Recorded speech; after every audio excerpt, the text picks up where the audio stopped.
pursuit of holiness. And this is what Apostle Paul clearly states. Sabi niya ganon sa 1 Corinthians chapter 6, verse 17 to 18. Come out from among them and be separate, says the Lord. Do not touch what is unclean, and I will receive you. I will be a father to you, and you shall be my sons and daughters, says the Lord Almighty. So every Christian is called to be separated. Of course, separated, as we know, separated for sin. God expects Christians to live a holy life. This means life that is fully dedicated to God's way of life. Remember yung favorite verse ni Ate Norma? Romans 12:1. And do not be conformed to this world, but be transformed by the renewing of our mind, that we may be proved that what is that good and acceptable and the perfect will of God. We are Christians. We are not just Christian during church service. Pakisabi nga sa katabi nyo, we are not Christian only during church service.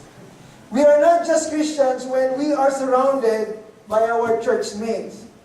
We are not just Christians when things are going according to plan and are very convenient for us. That is not Christianity. That is only humanity. If we are to say that we believe in Christ and our action shows that exact opposite, then we are fooling no one except ourselves. Christianity is not merely a feel-good and a part-time duty. It demands all our being. It demands holiness. The life of Christian is a life of overcoming. It is not a life of conforming. You know, there's a saying, a dead fish can swim down a river, but it takes a live and strong fish to go against the current. In the same way, it takes an active, zealous, faithful Christian to go against the influence of this world and eventually be part of God's kingdom. Okay? So we have to be separate. We have to have that conviction. Okay? We are called to be holy. Let's go now to my point number 2. Samson's deliberate sin. Yung kanina, ang sabi natin, it's divine selection. This time, deliberate sin.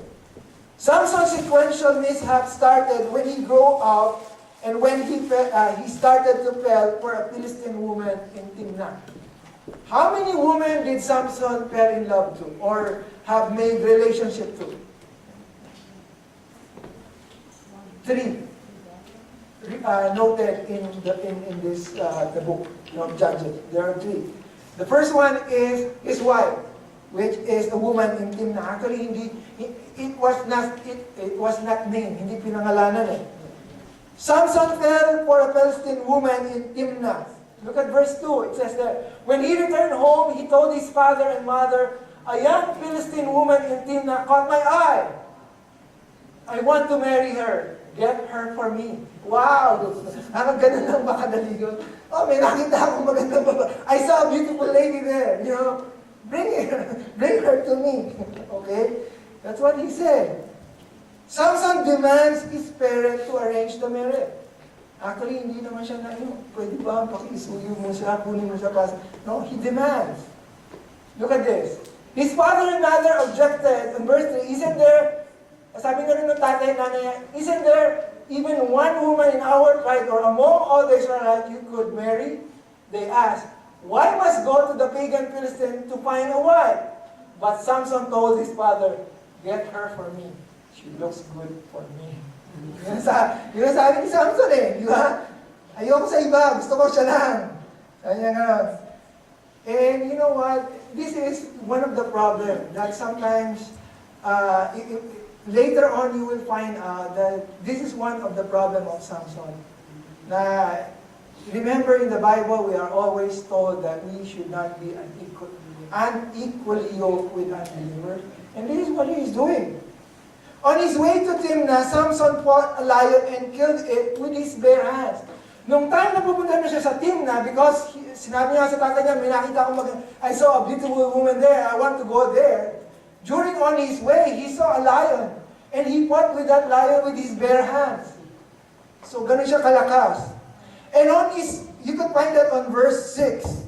And on his second way to Timnah for his wedding, because pumayag na nga, the lady acknowledged on his second way, he came back, but this time, he go to the same way where he fought that lion. Kasi namatay na yung lion eh. The lion died, and he saw the lion. What happened is, he saw the lion, and there is bees. You know yung bees, yung bubuyog? Bubuyog. And they have built up this carcass, and they have built some honey. Okay? Ginawa niya ng pukyutan yung dead body of the lion. And this is what happened. He scooped some of the honey into his hand and ate it along the way. So the lion that he killed, after he came back to his second way, nakita niya there was bees and there was honey inside. He scooped the honey and then ate it.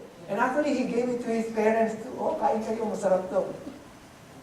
But did you know that that is one of the vow that the angel of the Lord tell Samson's mom not to touch a dead body?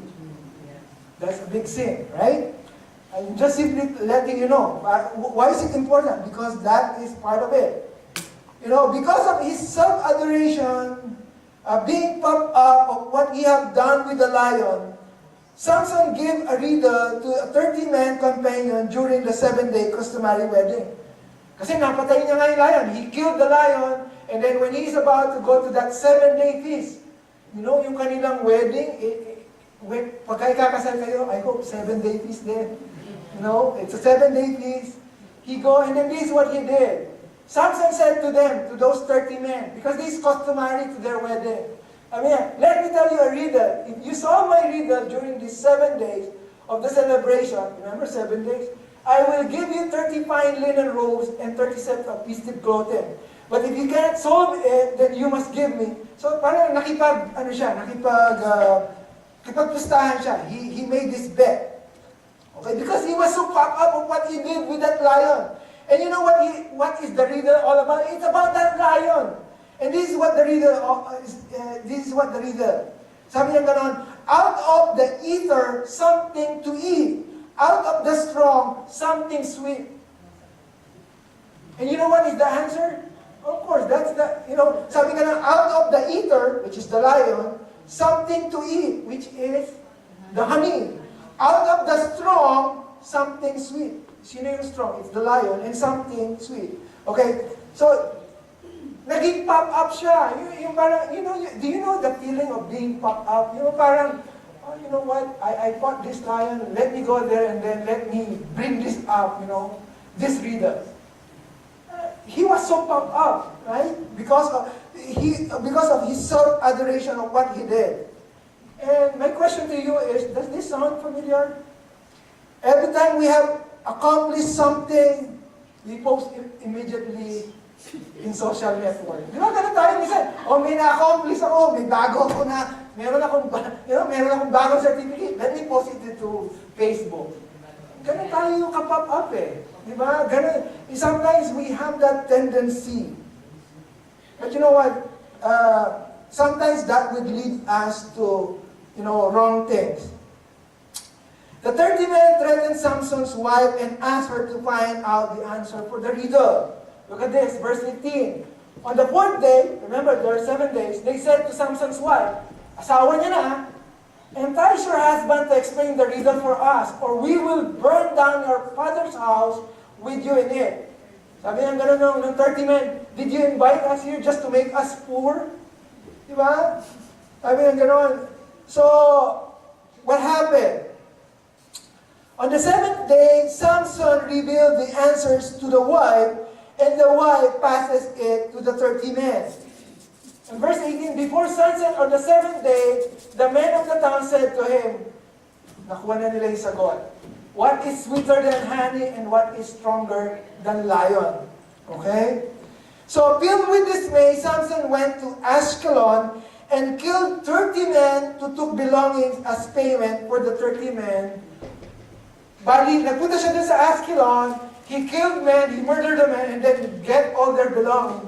And yun yung pinambayad niya dun sa pustahan nila. That is what he used to pay for the bed. Okay? Saan ako? Yeah. Burning with anger, after that situation or that incident, Samson went back home to his parents. Sabi niya, uwi na muna ako. And Samson's wife was turned over to his best man. You know what happened? Yung asawa ni Samson, the wife of Samson, because he left, pinamigay dun sa best man niya. Okay? Okay, so let's now jump to chapter 15.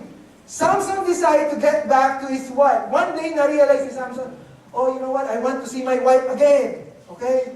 But his father-in-law wouldn't allow and offer his sister instead. Look at this. Sabi nga ng Samson took a young goat as a present to his wife. Nagdala siya ng peace offering. He said, I'm going into my wife's room to sleep with her. Oh, meron siyang ibang iniisip. But look, sabi ng tatay, sabi ng father-in-law niya, I give it, pinamigay ko yung asawa mo doon sa best man mo. I have given your wife to your best man.